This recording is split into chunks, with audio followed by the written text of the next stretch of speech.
forsake thee. I will never forget thee. I will never forsake thee. Listen, listen, listen to my heart song. Listen, listen, listen to my heart song. I will never forget thee. I will never forsake thee. I will never forget thee. I will never forsake thee. Listen, listen, listen to my heart song. Listen, listen, listen to my heart song. I will never forget thee. I will never forsake thee. I will never forget thee. I will never forsake thee. I will never forget thee. I will never forsake thee. I will never forget thee. I will never forsake thee.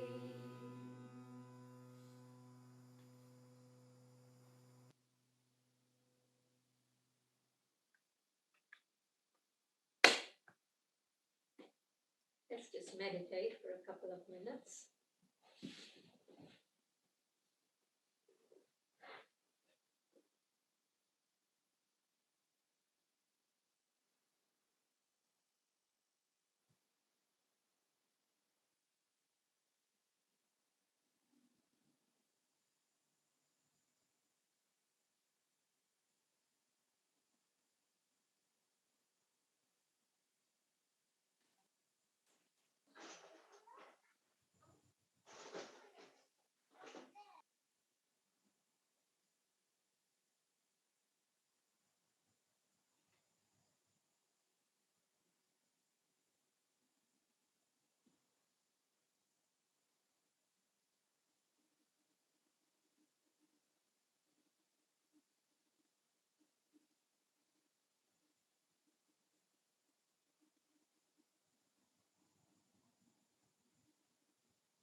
Hello, everyone. I know I've greeted you all, but I just want to do it again, just for the sheer pleasure of doing it. I vividly remember coming down to your wonderful country and finding all my new friends there. So this wonderful last year has just put us all together, and I really am thrilled to be part of it. Today's, discussion is focused around the idea of the Pilgrim's Vow. And so I thought I would just give you all some idea of what we're dealing with the Pilgrim's Vow and why it might interest you and what it means. There's a whole lot of things we could say about it. I did do, I believe, a whole series of 9 a.m. broadcasts in which I dealt with all of the vows of the Nayaswami Order. So there's more information about it somewhere. Dambar and others are much more knowledgeable about where all that stuff is than I am, but it's somewhere. So let me just talk for a minute. Ananda celebrated a 50-year anniversary in 2019, which seems like a really long time. I lived and was part of it for almost virtually all. Well, actually, I met Swami 50 years prior to our 50th anniversary. It was 1 year before I moved to Ananda, but I was part of it really for 50 years when it was 50 years. Seems like a long time unless you live through it, and then it just seems like life. And just time just disappears, but that's beside the point. But a lot of what Ananda has become, it became that during the course of my experience of it, which is just sort of a fun way to say it. It's like I grew up with it. It and I grew up together. Just a second, I have to make an adjustment on my screen here. Mm. And when Master came to America in 1920, I don't think, well, he went to that conference for religious liberals. So he didn't just walk onto the soil of America without having any context. He was there. He had that group to meet him. He had his father's money. So he was able to establish himself in some way. But there was no context at all for it. You have to really, it's really fun to think about that. It was now 100 years ago. 100 is only twice as long as 50. It's still not very long. And Master just sort of, he made it up as he went along, but he made it up according to Babaji's guidance from inside of him. He wasn't making it up intellectually, and he wasn't making it up egoically. In fact, at different times when people would ask him, why did you do this or why did you do that? He would say, it's the will of Babaji that I do it that way. Or at times he would say, it was because Divine Mother told me. So he was never acting on his own. He was always acting in the flow of grace that was given to him. Now, in the Western world, we tend to sort of, there's a religious founder, an institution builds up around it. The institution becomes the sort of final word in what the faith is. Christianity, of course, is the all-time great institutional religion, but Buddhism and others have also managed quite nicely to do the same thing. In the Indian world, a master has disciples, and each of those disciples has what is actually an obligation to carry what he or she knows of what the guru taught, and then to share it and express it in whatever way they feel inwardly guided to do. So, in the tradition of India, there's not much organization at all. Western influence may change that, but for millennia, that's how India has run. You have gurus, you have disciples, the disciples have disciples, and as long as the lineage is spiritually alive, people intuitively are drawn to it and follow it and gain spiritually from it. And if it passes away for lack of vitality, that's just the way it is. Nobody feels an obligation to keep it alive by institutionalizing it. So, Master started an organization which was unusual for an avatar, but he did. He started his own in America church of self realization. Swami Kriyananda, as you all know, was there when Master was living, and for another decade afterwards, continued to serve within the framework that Master had established and expected on some level that whatever he did for his guru would be in the context of that framework. Master had other ideas for him, and a decade after Master's passing, Swami found himself on his own. For a number of years, Swamiji was exceedingly hesitant to step into the public eye, even though Master had told him, you have a great work to do, which to Swamiji was not, it wasn't a compliment. It was a commandment. It was a commission. It was a responsibility. Swamiji was concerned about how that would carry out once he found himself separated from his guru bhais. He was also extremely concerned that whatever he created not be a manifestation of his egoic principle, but be the flow of his guru through him. So for a long time, even after Ananda started, he moved slowly and carefully and always let each step almost force itself upon him before he took it.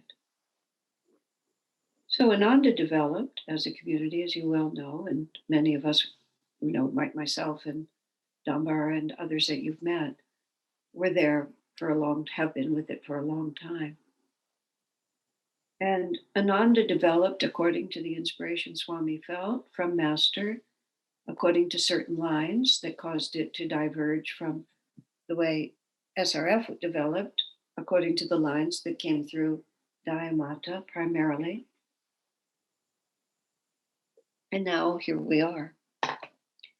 And in the course of developing Ananda, Swamiji had certain subsets and certain vows and ways of defining ourselves. At first we only took Kriya, but then in the early 80s, Swamiji felt that many people who needed time to develop the ability to receive Kriya initiation, or simply didn't have the discipline to ever qualify for Kriya, were nonetheless deep disciples of Master. And when Master was living, discipleship and Kriya were two separate initiations. You could become a disciple at your first meeting, as Swami Kriyananda did. He met Swami, and within the hour, he was initiated as a disciple. But it took time before he qualified for Kriya because a skill set is required. So Swami separated that. You could become a disciple of Master as soon as you felt that you were ready, and those who could initiate you. Originally, Swami had it that any disciple could make anyone else a disciple of Master, and that there was essentially no qualification except the sincerity of the individual. Gradually, that became a little more formalized because we saw that we weren't serving people well by not giving them time and opportunity to understand what they were getting into. So you could become a disciple of Master, you could take Kriya and practice Kriya. And all of that happened through Ananda, but it really had nothing to do with Ananda, really. It was a relationship to the Guru that was entirely individual. As Ananda developed as a community at a certain point, and it sort of started by the accountants told Swamiji that if we formally designated ourselves as a religious order, we could save a lot of money on our taxes. And so that was sort of the beginning of the conversation. But as it happens, Swamiji had been thinking for a very long time about how to create a religious order that was really meaningful for people, that was not a celibate order, but that could allow single people who wanted to marry, couples who were married, families with children, to still feel that they were giving their lives to God. This, to Swamiji, seemed the fundamental premise of Master's idea of spiritual communities. So gradually, what became the Sevaka order developed, which is a monastic order as serious and as complete as any monastery in the world, but also for families, also for couples, also for single individuals who either don't want to be monks or nuns or intend to marry at some point in their life. And that had to do with Ananda. That was like, if you wanted to dedicate yourself, as a disciple, as a Kriyaban, to Master through what Swamiji was doing, then the Sevaka order became open to you. And we developed a sort of a second step in that, which was called the Sadhaka order, all of these things have vows.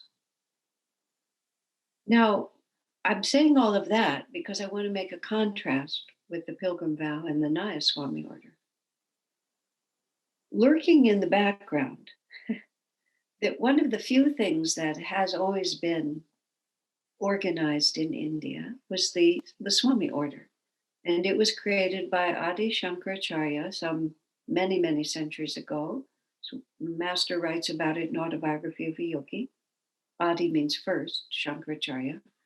Um, and he organized what you see, which is all the sannyasis who walk around in orange and who have the title of Swami, which means teacher or master of the self, whatever. It has multiple meanings, as words often do. And there was a whole um, series of rules and organization around that, including, the different branches that were the Giri order, the Saraswati order, the different branches of it, in the four corners of India, four sections of India. You had Shankaracharyas who were the leaders, loosely organized, but still organized. Also involved a lot of rules. The Swami can only spend 3 days in one place. He has no personal possessions. He never handles money, just lots of things like that, which were very appropriate for the time that it was set up. But as many, many centuries have passed, a vast number of those rules and regulations just became unsuitable for early Dwapara. So the majority of swamis at the present time in India do not follow those rules because it's impractical. It's just not the way the world is set up now. So as it turns out, Swami Kriyananda for a long time had been contemplating the dilemma of the Swami order. And he'd also been contemplating the dilemma of Ananda itself, which was was the only Swami there. And it didn't seem to actually reflect the reality of the dedication of the people that were drawn to Ananda. But the difficulty he continually faced was that some of the most dedicated people at Ananda were married. And the traditional Swami order was only for single people, that marriage was not part of it. But he didn't really, he talked about this sometimes, but not at great length. Let me just get all this in order here for a second. Swamiji also has come to believe that master was Adi Shankaracharya in a previous incarnation. That's just an extra part of it. And toward the end of Swamiji's life, he was very carefully trying to finish anything that was left that he still had to do for master. Writing his version of the commentary on the Gita about 2006 was essentially the final task that Swami felt he had. And then we come to about 2009, but 2009. Swamiji's health was really, really terrible. And it was getting worse. Let me think how the sequence went. It was around that time that the book of Brigu, which is that prophecy book that Swami saw in India back in 1958, 59. And Swami found a reading for himself in that book. And it predicted that he would leave the body. I guess it would have been the year 2009, whatever that age was for him. And when, I get the sequence, yes, when that birthday began to come around, he was living in India, and I traveled to India to spend that birthday with him because I thought there was a very real chance it would be his last birthday. And right at that time, right like on the day after his birthday, that's when it was. He was always having terrible health ever since he went to India, but he had some kind of a stroke or something like that that night. And the next morning, his speech was a little slurred, and he had a little bit of confusion. And he was destined to fly that day or a few days later from India to Europe. And his nurse writes, every time Swami had to change, every time something significant was coming up, there would be like this battle of light and dark in his body. There would always be some enormous crisis of some sort toward the end, about whether he would live or die. And Miriam, who was his nurse, she's published a small book, which is worth reading. she would always have to, with consultation, but it would be in her hands to decide what he should do. And almost always, if they just followed through on their plans, as soon as they made the decision and carried out, then he would recover, because it just seemed to be like it was karma for the whole work being worked out in Swami's body. So after a lot of back and forth, they decided they would continue on the flight to Europe. And I was part of that. I flew to Europe. We all flew to Europe and went to Switzerland and then went to Assisi. And Swami just didn't recover. He carried on, but he didn't bounce back in the way that he almost always does. And when we got to Assisi, even though Swami was in the habit of living alone, none of us felt comfortable with him being alone. So for the next several days or so, one or the other of what I call us, which is this sort of small group that would travel with Swami or lead the communities, whatever it was, one of us was always with him day and night. And I had the late afternoon shift with Swamiji, and he had some guests coming over or something like that. So he was just exhausted all the time, and he lay down. He was taking a nap, but I had to wake him at a certain hour because he had an appointment, and we were the only two in the house. And so I went into his room, and I, told him it was time to get up, and he was behaving like a very old man. And I helped him out of his pajamas, and I went into his closet to just pick out a shirt for him. And I brought out this, well, it was darker than this, but a beautiful indigo silk shirt he had. And I'm just making conversation while I literally help him into his shirt and help him button it. I mean, that's how debilitated he was. I had to button his shirt for him. Any of you who have ever taken care of elders, you know how that can be. And he just sat there and let me button the shirt. And I'm just chattering away, just trying to be a friend. And I said, Swamiji, I've always thought that if the Swami color was a beautiful blue, you'd be much more inclined to wear it, because Swami only wore the Swami color for formal occasions. The rest of the time, he always wore different colors or blue, didn't really like orange very much. If the Swami color were just blue, then you would wear it much more often. You're just kind of a fatuous thing to say. Extremely seriously. I said we could change the color to blue. Extremely seriously, Swami said, I've been thinking of doing exactly that. Just like often with him, you'd sort of just be thinking you were talking about the weather, and all of a sudden you were talking about some big serious issue. And that's what happened. So I helped him into the living room. Those of you who've been in the house in Assisi, it's a small 1-bedroom house, basically. So I took him to the living room. He stretched out on the couch. I mean, he'd just gotten up from the bed. Now he stretches out on the couch. I go in to make the bed, do some things in the bedroom. I come back in. Swami is stretched out on the couch. He has his hands folded across his chest like this, and he's perfectly still. So, I'm living for a moment there, my worst nightmare, which is that he leaves his body on my watch. I turn around to make the bed, and then Swami's exited from his body. So I was just trying to catch my breath when Swami began to talk. And let me think for a moment. I'm not sure if he told me then or told me a few minutes later. But he told me he'd had a profound superconscious experience in which he was speaking to Divine Mother and had said, whether I live or die, it's up to you. I don't care.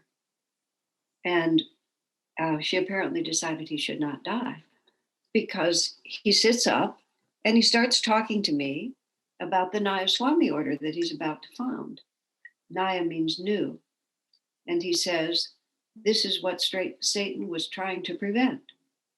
So again, it was the same cycle that we've been through so many times, where there was something trying to happen and there was a fight in his body to prevent it from happening. He said, this is what Satan was trying to prevent. And then we started talking about the Nayaswami Order. We started talking about the blue color. We started talking about it being open to householders. And we started talking about what the Nayaswami robe would look like. I mean, became extremely specific. He got up from the couch, walked into the other room where his computer was, and started writing a book which became the Renunciate Order for the New Age. I'd been buttoning his shirt. Half an hour later, he's in the room. That night, he invites a group of people over, the people who lived in Assisi, to tell them that he's starting a Nayaswami order and what do we think of it. And Shivani, who's been married to Arjuna for about 45 years, I think, by this point, in early 70s, she married him. She's just sitting there in this little tiny voice. She said, will those of us who are married have to separate from our spouses to be part of the Nayaswami order? Just this little voice. And Swami said, I don't see why that would be necessary. He said, you've lived a life of total dedication together. I don't see why you can't become sannyasis together. And that was it. That would have been June. He wrote the book. And in November, he called us all. Yes, he did call us. A group of us, about 10 from America and a few from India, came to Assisi. And in November of that year, he had the first Nayaswami Order initiation. It was almost 40 years to the day. It might have been 40 years to the day from when I first saw Swami Kriyananda. That was just a coincidence, but it was the same week, 40 years prior, that I saw him. So the Nayaswami Order consisted of the final vow, which is just the same vow that orange-clad swamis take.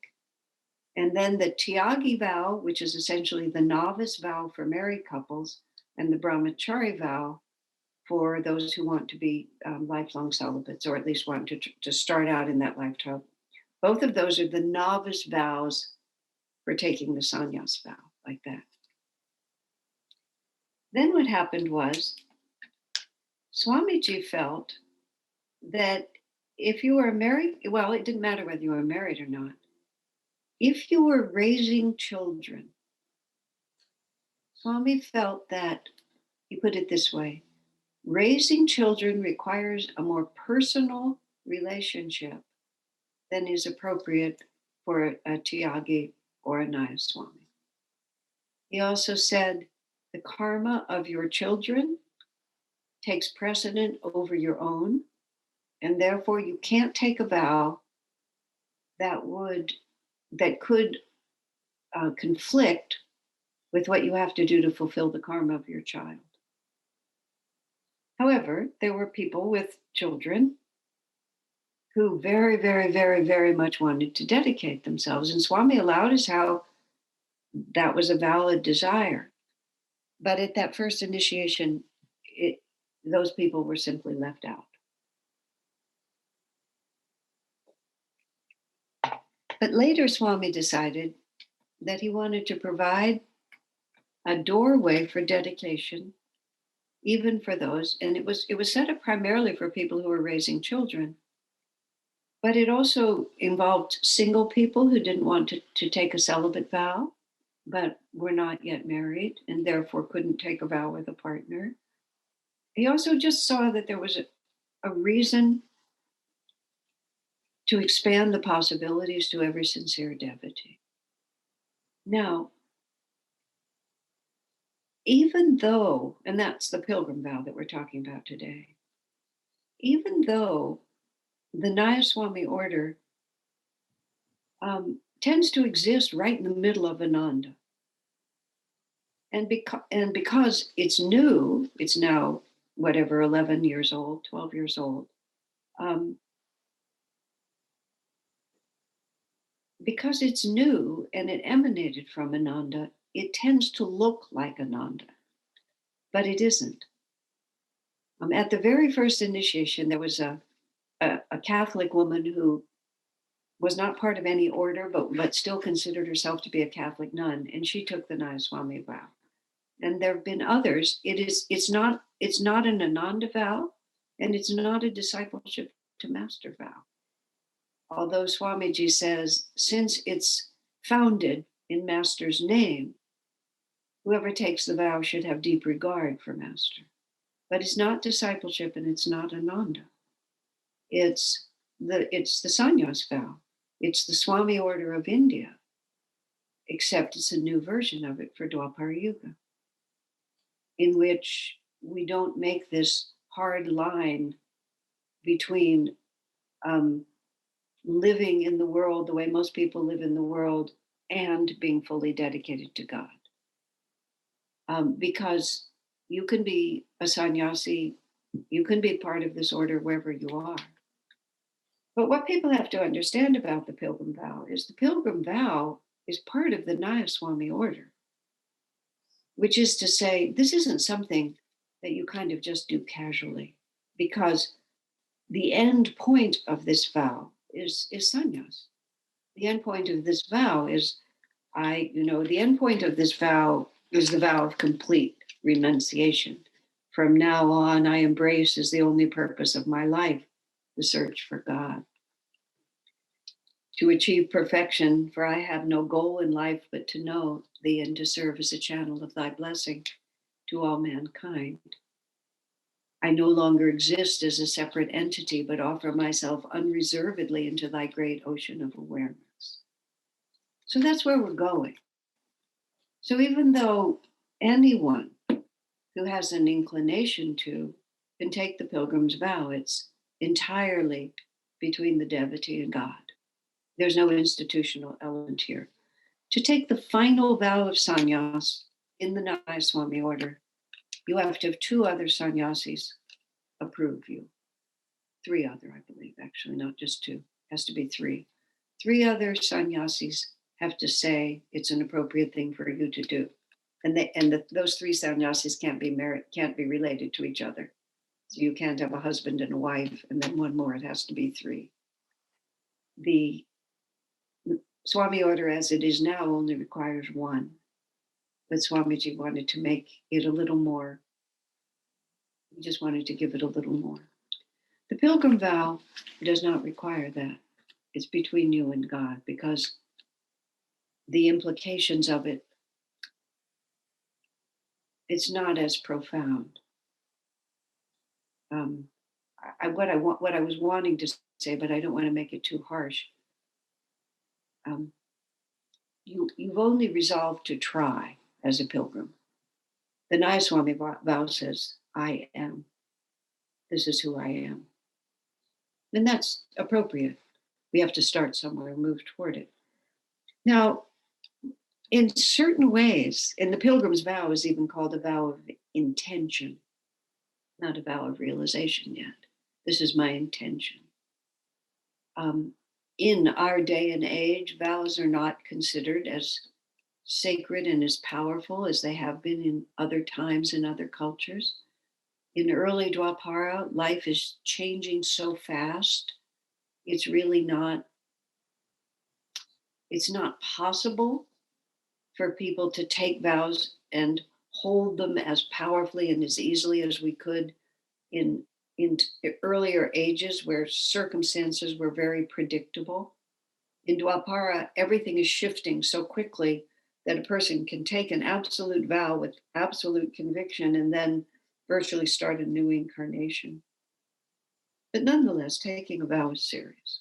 As Swami has often said, sometimes to hold to a vow to the end of life is not necessarily a spiritual victory, because you may be called to a higher duty, and we don't want to be bound merely because we said we would do this before a certain awakening comes.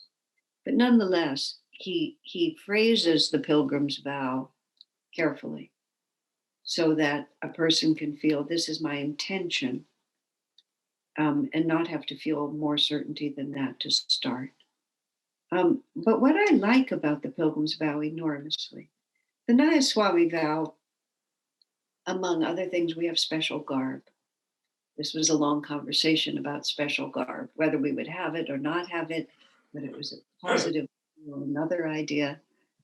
And we had long discussions. Someone said, sir, we spent all these years trying to blend in so that people will trust us and think that our lives are similar to theirs. I said, if we start wearing special garb, he said, we'll stand out. His comment was, maybe it's time to stand out, is what he said. He said, in time, the garb of the Nayaswami Order will have great meaning in the world, meaning eventually in time. And he felt very strongly that it was necessary to do it, so we all did. So if one is following the outward signs of being a Nayaswami, you look really different. Many Tyagis have, wear white or light colors. They have also changed their garb. Brahmacharis all change their garb. They change into yellow. So especially Nayaswamis and Brahmacharis and many Tyagis show. Pilgrim doesn't show at all. And in many ways, that's very, very, very dear. Many of you have heard the story of the great devotee of Krishna, Mirabai. And the way Master tells the story, Mirabai was the consort of a king. And it was thought that the king was not a devotee, that Mirabai was deeply devoted, but the king was not a devotee.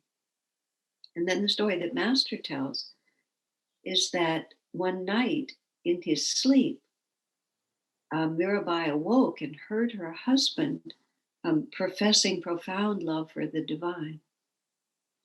And when he woke up the next morning, she said, "My dear, I've penetrated your secret." And he says to her, "Don't speak it, don't speak a word." But she insists on saying it. And she says, "I see that in fact you are a great lover of God." Then he says to her, "I made a vow to God that if anyone ever discovered my great love for God, in that moment I would leave my body." That it was so deep and so private within him that he never wanted anyone to know. And in that moment, he left his body and left her a widow. And so that story, of course, it's not in my own nature my own nature is if I learn it in the morning, I have to tell someone in the afternoon. It's the way that I'm made.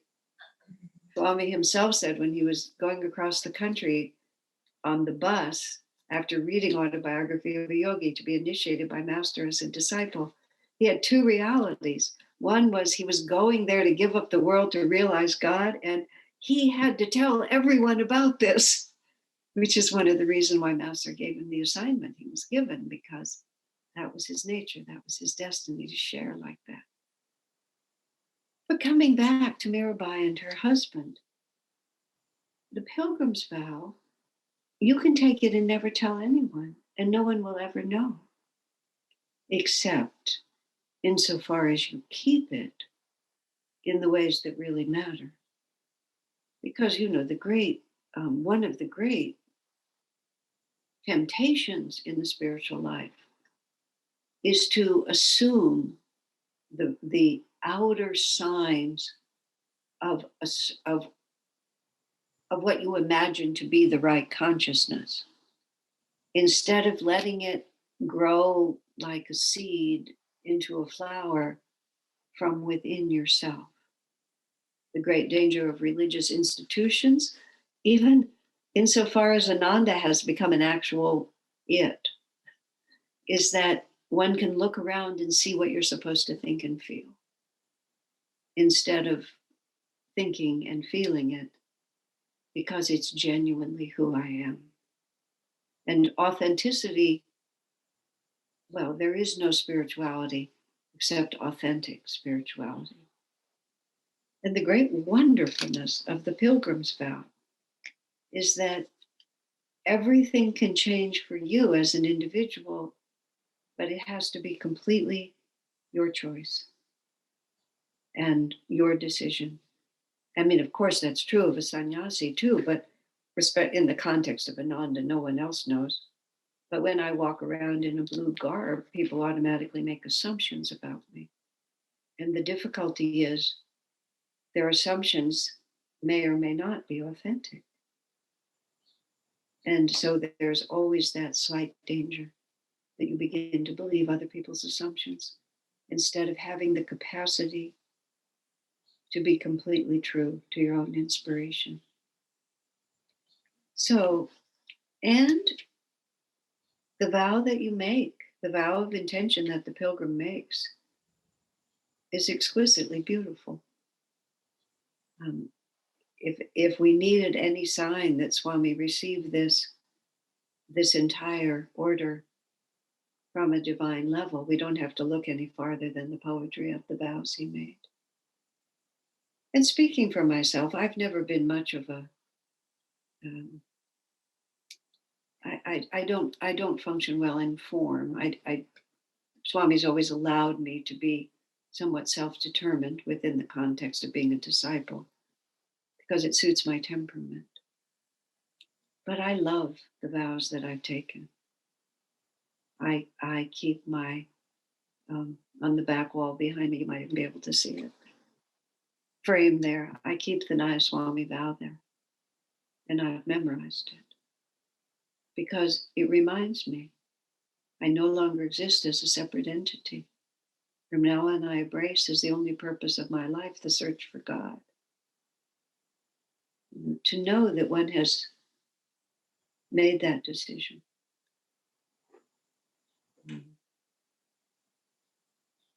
It's a sustaining force.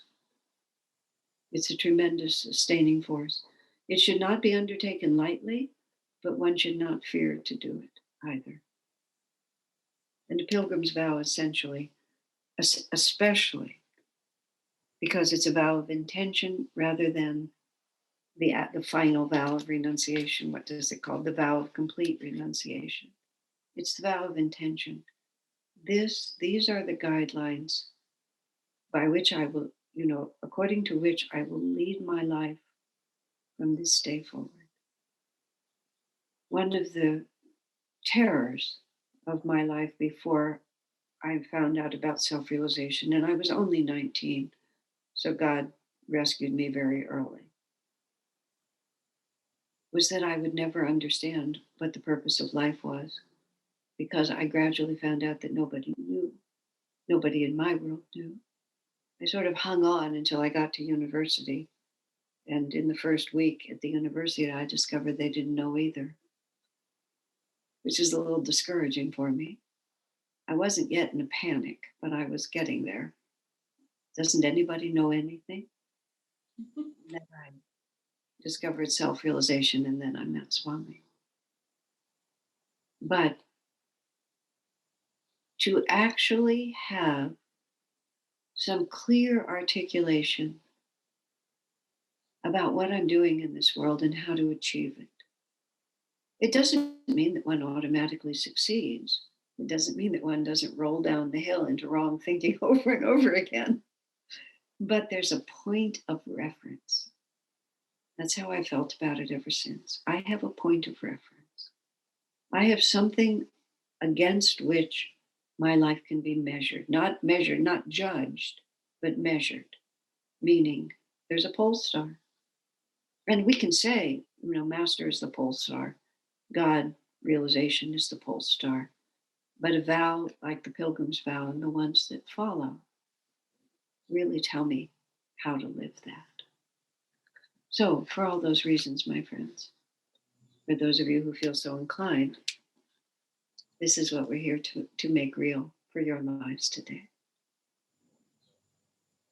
So, before we go forward with the next step of this, I have not read this vow aloud to you on the assumption that you may have already seen it. If not, I can also read it at this point before we do a ceremony. And/or I was going to invite questions or thoughts or comments you might have.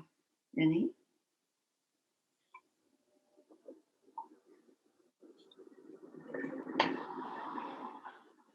Yes, yeah. I think the answer is yes, please read it. Good.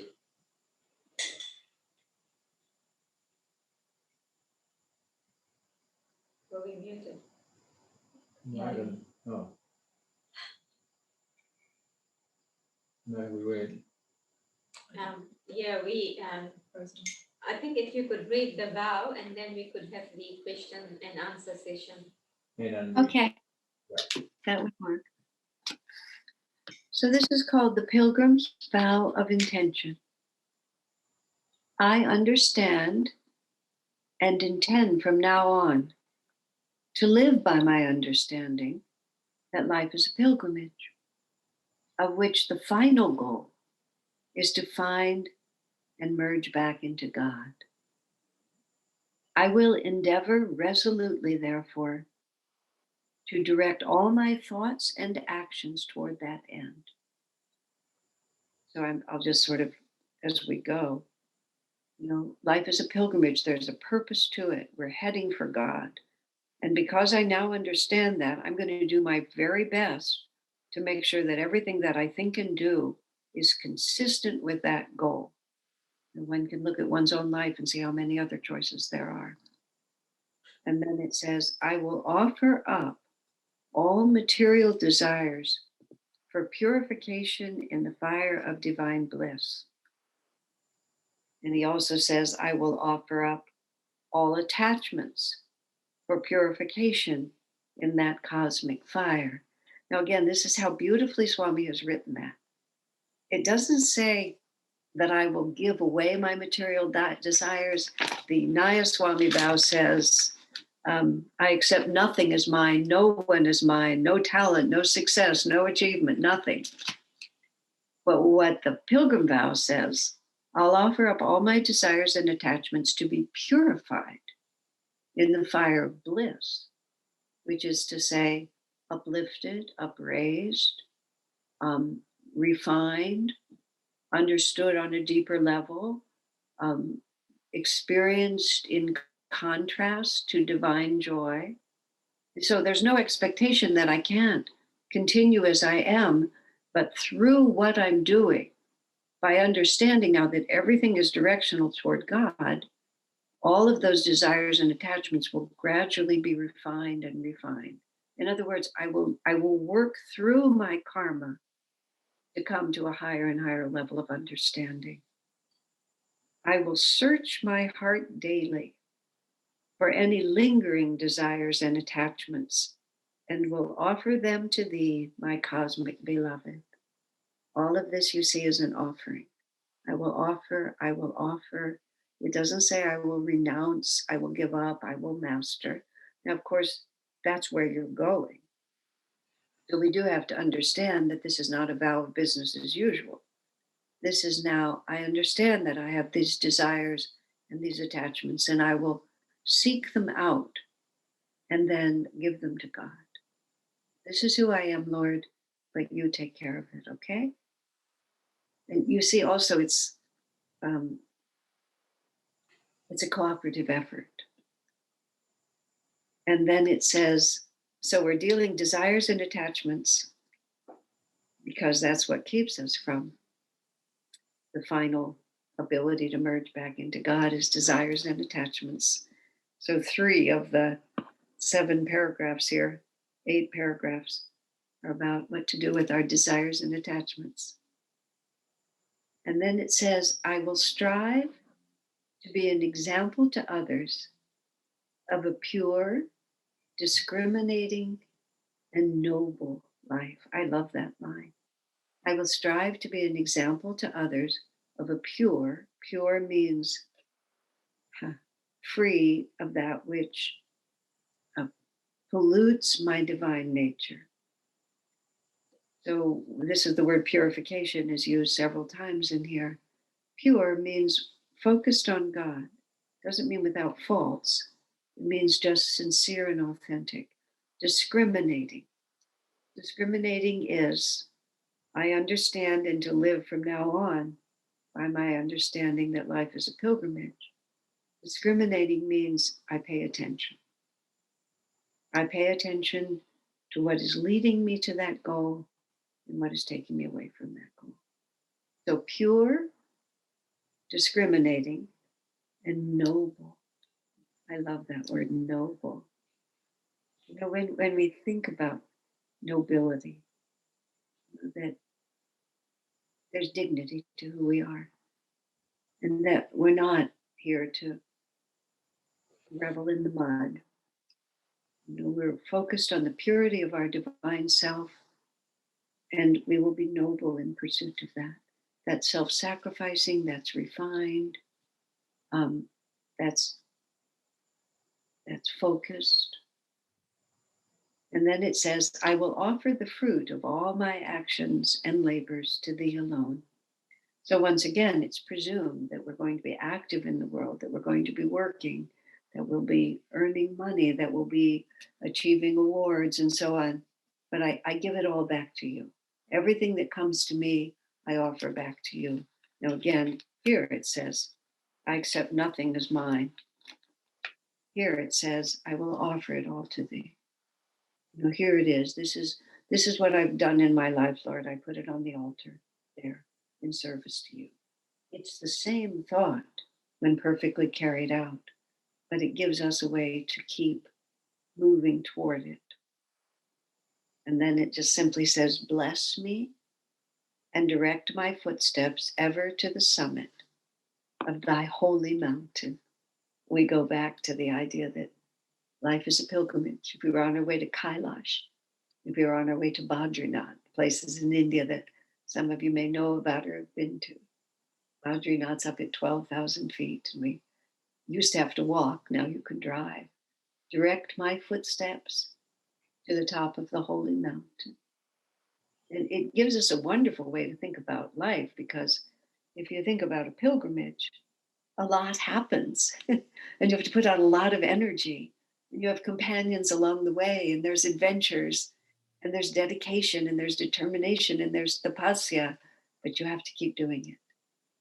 And so if we take the pilgrim's vow of intention and we become a pilgrim, now we have redefined our entire existence, because we're no longer a random human just living through it, trying to get by like the vast majority of people on the planet do. Now I'm on a divine mission to have a pure, discriminating, and noble life. I will strive to be an example to others. Now, the reason Swami puts that in is because the desire to serve others is a powerful motivator. And the thought that my life itself is a service rather than just for my own gratification is a very powerful incentive. Haridas, who's our wonderful center leader with Roma, his wife in Chennai, said many years ago, it's a good thing my spiritual liberation will benefit others. Otherwise, I'm not sure I'd put out the effort. And he was always humorous in his wisdom. But I certainly have found in my life that many times when I didn't know if I could put out the energy that was needed, if I was the only one affected, then the thought that I had to do it for the sake of others gave me strength that I didn't have for myself. So once we realize that I can serve others just by becoming strong in myself and being an instrument of the light, that's also the pilgrim's vow. And when we offer the fruits of all my actions to God, we want them to be actions that we're proud to offer to God. Although, of course, we have to offer everything, whether we're proud of it or not. But knowing that we're going to have to put it on the altar can sometimes be an incentive to pay attention to what we're putting on the altar. So, is there any other questions or thoughts about it now?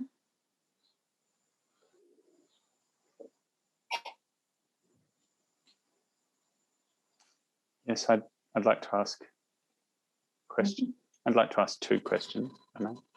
The first is consideration of whether the Nayaswami vow in this life is up ahead for us. Is that a useful consideration to take into account at this stage, or is it if the terms of this vow seem to be appropriate, is that sufficient to consider? Appropriate. I mentioned the where it's going, so that one will have an idea of the potential. But you know, people are lifelong brahmacharis or novices or pilgrims. Depends on your destiny. It just really depends on your destiny. And I find it not helpful to anticipate too much. And I definitely find it not helpful to measure yourself. Better not. If this is appropriate, then do it. Those of us who took the Nayaswami vow in 2009, I'd been 40 years on the path by the time I did it. It was a no-brainer at that point. But no, it was not a no-brainer. I'm being facetious about something that was quite serious. I was thrilled. Swami asked me, I was 60 then, I guess. Yeah, I was 60. And I had been trying to figure out how I was going to make what I thought of as the last 20 years of my life, spiritual life, as dynamic as it had been up until that point. To make the last 20 years as dynamic as the first 20 years. And I was a little worried about it. I just didn't know how it was going to happen. And I was actually like studying older women, just like who's dynamic, who's weak, just how does it work? What's going to happen next? And so Swami asked me, what do you think about taking the Nayaswami vow or something like that? And I said, I think it will save me from spiritual mediocrity. And Swami very seriously looked at me and said, yes.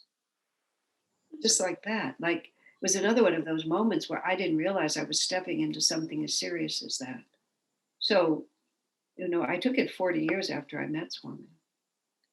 And it did. Because I was as dedicated as I could be, but this gave it a framework that I didn't know how I was going to maintain it.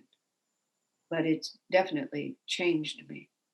So in that sense, it's good to know, but it's not good to have if it makes you nervous or becomes an external reality rather than an observation of watching the seed sprout. That's what I was trying to say when I was being inappropriately facetious, but the Nayaswami vow was exactly what I was looking for. I was searching for it. It just wasn't available to me. And so when he articulated it, I recognized it. I didn't have to reach for it. I just recognized it. But I'd been at it for a long time.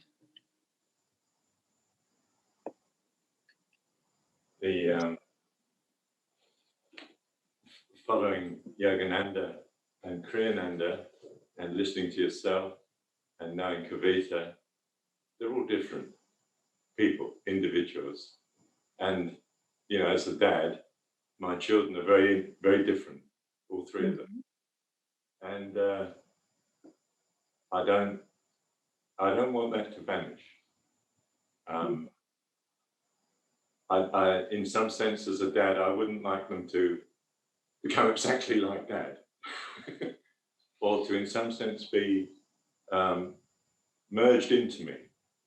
It's lovely to talk to my son, and he talks to me as adult to adult, and I know he's enjoying talking to me as adult to adult, and he's advising Dad. And he's dead right on some things because he's an expert in different fields, He's only 23. He's got the nerve to do it, But how do you feel about? You're sitting in America. I think you're in America. Individualism and uniqueness of each individual. We don't want them all clones, do we? I don't want them all clones of myself.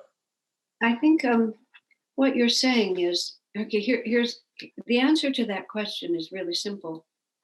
By their fruits, ye shall know them. It's very hard to understand a spiritual path. It's just hard to know. But one of the ways that we can tell is that you look at those who follow it. And I don't just mean that you don't look at just every person who walks in the door, but you look at those who have really dedicated their life or just have strong magnetism and are clearly drawing from the situation, and see who they are and see who they are collectively or who they are in contrast to one another. The single uniting characteristic about people from Ananda is that and people who are really deep on the spiritual path is that they're a weird collection of eccentric individuals. You might even use the word bizarre at times. And that's great. Now, that doesn't mean there's not a recognizable vibration. And it says all of Krishna's soldiers looked like Krishna. But that doesn't mean that even remotely they're clones of each other. It's actually, it's very interestingly just the opposite. The deeper you get on the spiritual path, the more you renounce what people think of as their individuality, which is this egoic self and all its limitations. The more people cease to identify themselves as that collection of limitations, the more gloriously their individuality seems to express itself, because they emanate from the point of origin. The more original we become. It just, originality is to emanate from your point of origin. So the deeper we get to our point of divine origin, the more original we are without ever even having to think about it, because that's the source of the life force. And so one just has to make that decision by looking around. And one of the things that I was saying about the Nayaswami Order, which will not manifest, I don't know how many decades it will take or generations before it really shows, is that it's not connected to anything except individual devotion to God. We'll give free rein for any sincere expression, and probably over time a lot of insincere ones, but that will take time before things, begin to get that common, but we'll see. And also, it makes no difference what other people do in a certain sense. I mean, partly I've answered the question from the point of view of by their fruits ye shall know them. But the other point of view is it doesn't matter what anybody else does. It only matters what this means to me. And this is Mira's husband in relation to God. I know what I'm doing. And that's all that matters. I know who I am. And that's all that matters.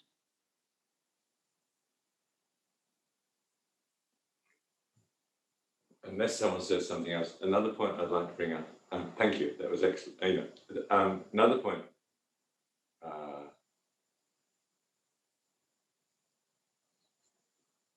It's gone. Sorry. I think Patrick had two and perhaps only asked one. Was that right? Yes, and I dropped my headphones just then. Shall I speak now? I suppose I've got the floor. My next question, I think, is a curiosity more so than something which would influence any decision I might make around taking a vow, which it feels like it resonates very strongly with me, the vow. But curious as to whether what the effect of it is in terms of one sadhana, in terms of the sense of a new flow of grace, a new ability to surrender attachment. Do we expect that there's a great sort of a change in inner feeling that comes about once a vow's taken? To all who received him, to them gave he the power to become the sons of God. That's what St. John says about Christ. Jesus is walking through a large crowd of people. They're all pressing up against him. Suddenly he says, "Someone touched me." His other disciples say, "What do you mean, Lord, someone touched you? You're cutting your way through this crowd and they're all touching you." And Jesus he's not impressed. He says, "Someone touched me. I felt power go out of me." And then the woman who'd had the hemorrhage for 12 years confesses that she has touched the hem of his garment. So he turns to her, and so she sees that he knows, and so she makes herself known to him. Everybody was touching Jesus, but nobody was receiving much, because they themselves had not created the magnetism in themselves to be able to draw the grace. They were all standing there. She put her hand on the hem of his garment. She didn't even reach to touch his flesh, the hem of his garment. But she had so much receptivity within her that he felt power go out of him. He didn't even know who it was because there was no egoic decision-making force in him. So whether or not the vow changes your life, to a very large extent, has nothing to do with the vow. It has to do with how you take it, and it has to do with what you do the day after. One of the reasons that I memorized the Nayaswami vow and I keep it where I see it every day is because I feel the potential of it. And I would like to maximize the potential of it. But it's a piece of paper and a bunch of words. It's nothing. If you don't know what it is, and know what it is not to know it intellectually. It's just the way you feel about it. I often called Swami Sir, even though, I was completely at ease with him. He was my best friend. He was very funny. I was very funny. I was often very cheeky. He would tease me. I often teased him. I cooked for him at times. I traveled. I was very at ease with him. But I very, very, very often called him Sir. I just couldn't help myself. That's the way I felt it. It wasn't like I was trying to make an impression on him or anyone else. It's just, he was my dearest friend and he was also something else. Just like, and that's how we need to be. This sannyas vow exists as a reality for me. I am a sannyasi and I feel that. I think about that a lot. And in many circumstances, I use the words of the vow to remind me of who I'm supposed to be. And I am a sannyasi is very, very, very real to me. So I feel a lot of power in it, but I work for that power. This is the myth of ritual, that you can do all the rituals in the world. Won't do anything for you if you don't have the receptivity. But to believe that this will make a difference in my life and to go into it optimistically with expectation, as long as that expectation is firmly grounded in the fact that this vow is going to motivate me and give structure and give more focus to what I'm going to do anyway. A vow does not change your consciousness. A vow gives you a way to work with the flow of your energy. So you can't just do it, You have to do it in order to accomplish something else. Otherwise, it's better to wait until you're ready to work with it. Good question. I've got it now. It was that the Christian religion covers something like 2 billion people, or at least nominally referring to it, part of. And the thing that seems to, and it's the biggest by far, the next one's something like 1,400, I think it's Islam. But the thing that seems to power it is it's this concern and dominance of evangelism and outreach and other people. And when I became vegetarian, it was easy because I was worried about the animals. It was easy to become vegetarian. To become fruitarian is incredibly hard because it's purely for my own good, as I understand it. Nourishment and so forth is the right food. That in some sense, and I think you referred to it, when you were powered by a concern for the other person, then you could hang on and press on through the vows. And the vows themselves don't quite give that emphasis on the concern for others. Now, I mean, if you look at your life, the amount of production you do, on the web and so on, it's outreach. It's not actually reflected, as I may have misunderstood it, in the vows. And yet your way of living is that. But go ahead. Is there another question, or is that? No, I'm asking. I mean, because this is a pilgrim's vow, And the assumption on this is you're raising your children, you're just beginning on the spiritual path. You have other karmas that have to be carried out. I mean, it's I think it's beautifully put. Let's see. It also is of which this life is a pilgrimage. I understand. So I already understand that life is a pilgrimage. I've already understood many things before I get here. This is not, oh, what is the meaning of life? Oh, why am I born? Oh, what might I be doing? I already understand that this is a pilgrimage and the goal is God realization. So, what is the first command? I've been working a lot with the Bible recently. What is the most important commandment? Thou shalt love the Lord thy God with all thy heart, mind, soul, and strength. And thou shalt love thy neighbor as thyself. So that's way before we get to the Pilgrim's Vow. And you understand what that is and why you're doing it. And you're not doing it to evangelize. You're doing it because it is the nature of reality. And it is where my happiness comes from, is when I disidentify with my limitation and recognize that I am a part of all that is. So the only way Swami specifically says it is that my life will be an example of purity, discrimination, and nobility. And it's not a novel. It's not an encyclopedia. It's drawing together. If we're giving up material desires and attachments and searching our heart for lingering desires and attachments, those are all the signs of selfishness that cause us to choose our own preferences over the well-being of the greater whole. So it's all implied. It's just not frankly stated. Yeah, Because the commandment, as Jesus says, is like unto it. And you think, how on earth is loving my neighbour like loving God? Except if one reflects that if God loves and cares for your neighbour, however you define him, then it implies that immediately. It is the same thing in some sense. If I rejected what you value, I actually reject you. Yes, all of this is true. But all of that is implied before I understand and intend to live from now on, just in the context of what we're talking about now. I understand and I want to live by that understanding. We're not defining that understanding. It's previous. It's That previous.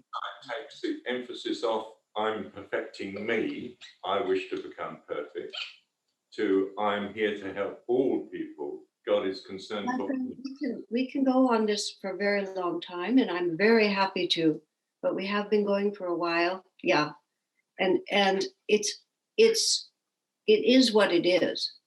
And so therefore that's why a person has to decide, all of these different points and how they feel inside of you. If that's all right, if we could leave it at this point, I would be grateful. And then we can meet later. And then we can finish this. Any other questions or thoughts? I just have one. It'll be quite quick. So you spoke before when you talked about you put the outward garb on, the blue for the Nayaswami, and you spoke about how the others may have the inauthentic thoughts or try and influence you away from that. And I guess by taking this vow, or by just going about our everyday lives anyway, that exists still, even though we don't wear the outward garb. So I guess my question to you is, what are some things that you do? And I think I know the answer, but it's a thing I need to learn. What do you do to protect yourself from that, from those influences? From the world around me wanting me to be other than I want to be? Was that the question? Yeah. Yeah. That is the entire spiritual path, isn't it? It is. I knew the answer. Yeah. But out of 1,000 who seek, out of 1,000, only one seeks God. And we live at this time in early Dwapara Yuga. We live in a stunningly materialistic, and I think New Zealand isn't quite as bad as the USA, an utterly depraved society, just stunningly. I'm so far dropped out of popular culture and all that goes on that I only rarely see it. But recently, just by chance, somebody just showed me some film. Moral depravity doesn't begin to describe it. It's like we live in a very, very uncongenial world. Now, I can also talk about the beauty. We are living in a time when there is this tremendous movement of light and there is this tremendous movement of dark. And it's just a fact.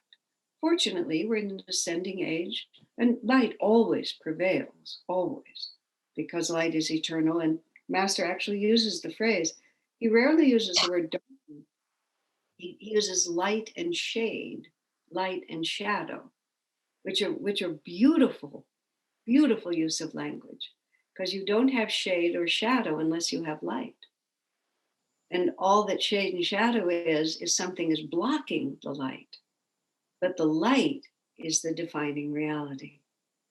So everything we do helps keep us strong in that light.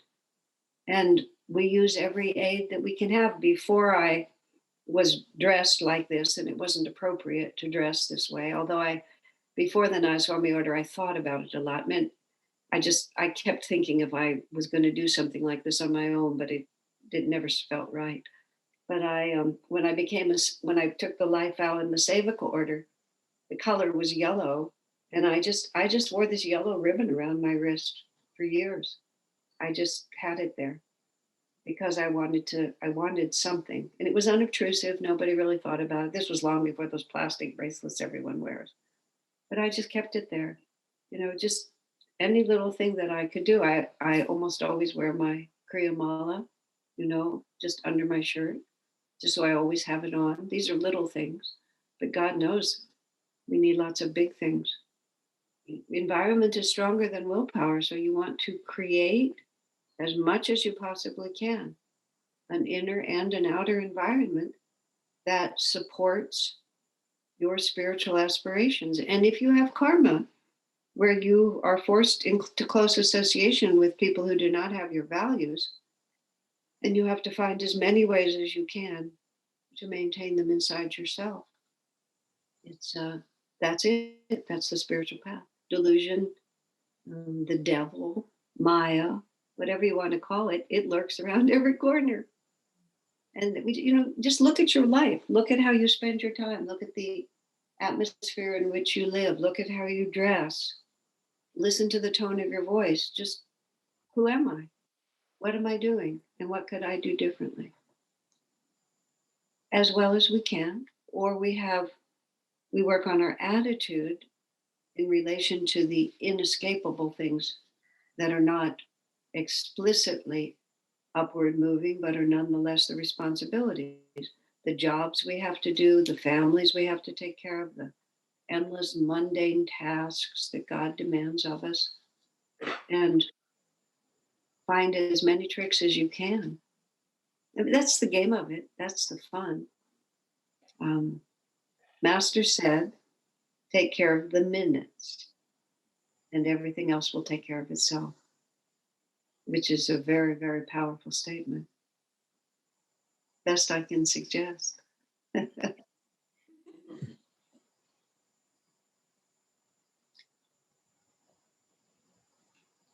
we can start. Okay. So when Kavita and I talked about this, those of you who were particularly intending to take this vow, who are present in the living room there, maybe you could separate yourselves out and kneel in front of the altar. And I don't know if there's anyone who is in the Zoom story here who would also like to feel that you're taking the vow at this point. I will read it to you line by line or phrase by phrase and have you repeat it. And for those of you who are with Kavita, after we do the entire vow, perhaps Kavita can come in wherever you want to sit or stand. Each of you can go to Kavita and in the name of the masters and, partly also on my behalf, since I'm going to be reading it to you. Oh, look, isn't that lovely? I'm so pleased. I can't sit on my On that. Those of you who are not present, how many of you will want to feel that this is your initiation? Okay, wonderful. Okay, so both Kavita and I from where we are will also hold up our hands in blessing to you after this is done. There's no offerings. It's not like Kriya or discipleship where everybody makes an offering to the altar. Again, this is the Pilgrim's Vow of Intention. It's just very private. So feel you're doing exactly what this recommends. All right, wonderful. So all of us, one of the wonderful things about Ananda is we're all in it together, aren't we? So when anyone takes a step forward, we're all holding hands and moving toward the light in our own way. So feel very deeply within yourself that it's not only you, but it's your brothers and sisters, and we've promised to be examples. We will promise to be examples to each other. And isn't that a tremendous honor? So we'll start with a prayer, an invocation. Heavenly Father, Heavenly Father, Divine Mother, Divine Mother, dearest friend, dearest friend, beloved God, beloved God, saints and masters of every religion, saints and masters of every religion, humbly we bow to you all. humbly we bow to you all. I understand I understand and intend from now on and intend from now on to live by my understanding to live by my understanding that life is a pilgrimage, that life is a pilgrimage, of which the final goal of which the final goal is to find and merge back into God. is to find and merge back into God. I will endeavor resolutely, therefore, I will endeavor resolutely, therefore, to direct all my thoughts and actions to direct all my thoughts and actions toward that end. for that end. I will offer up all material desires I will offer up all material desires for purification in the fire of divine bliss. purification in the fire of divine bliss. I will offer up all attachments I will offer up all attachments for purification in that cosmic fire. for purification in that cosmic fire. I will search my heart daily I will search my heart daily for any lingering desires and attachments, for any lingering desires and attachments, and will offer them to thee, and will offer them to thee, my cosmic beloved. my cosmic beloved. I will strive to be an example to others I will strive to be an example to others of a pure, of a pure, discriminating, discriminating, and noble life. and noble life. I will offer the fruit I will offer the fruit of all my actions and labors of all my actions and labors to thee alone. to thee alone. Bless me Bless me and direct my footsteps and direct my footsteps to the summit of thy holy mountain. to the summit of thy holy mountain.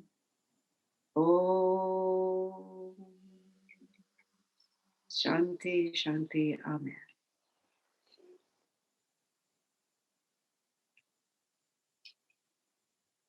Now, let us first offer our blessings to our three friends who are at a distance. Kavita and I sending you the power and the presence of God, that this vow may be fulfilled in your life. And from my side, from a distance, to all of you gathered together there, I'm asking God, Guru, and all the masters to strengthen you in this resolution. Now, on behalf of me and all the masters, Kavita can individually bless you.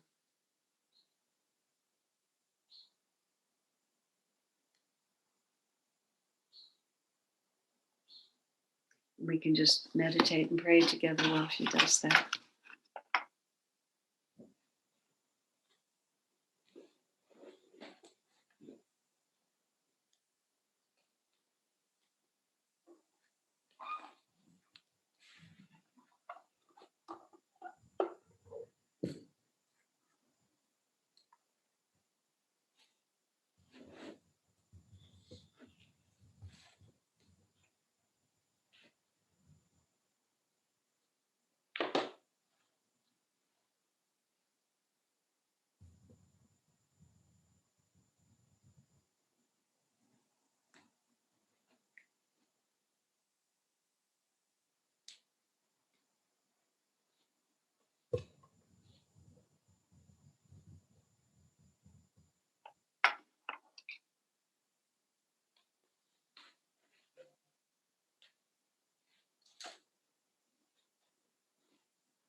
Well, congratulations, great souls.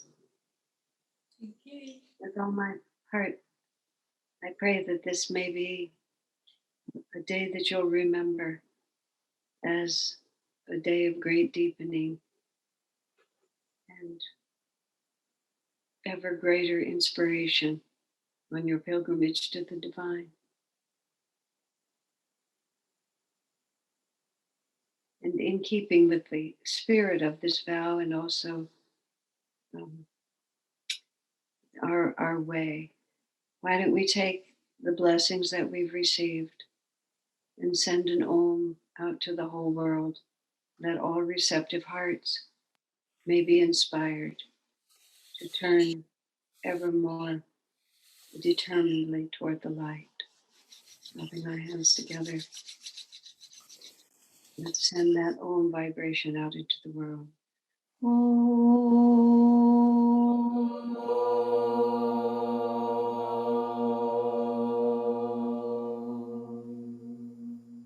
Om.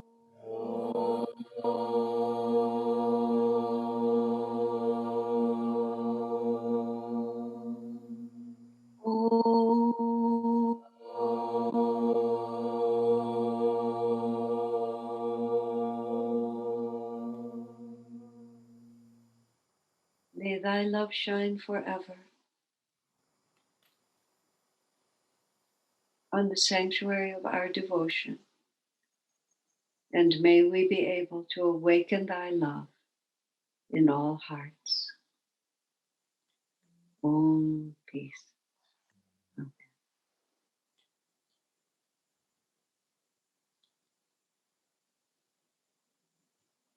Mm. Thank you, Asha. Well, that was a lovely way to spend a little time. God bless you all. Thank you. Thank you. Thank you. Very, very deeply. Jai Guru. God bless. So I'm going to say goodbye to you now, and I'll see you again soon, I hope. God bless you. Thank you, Asha. Thank you. Thank you, Younger. Thank you.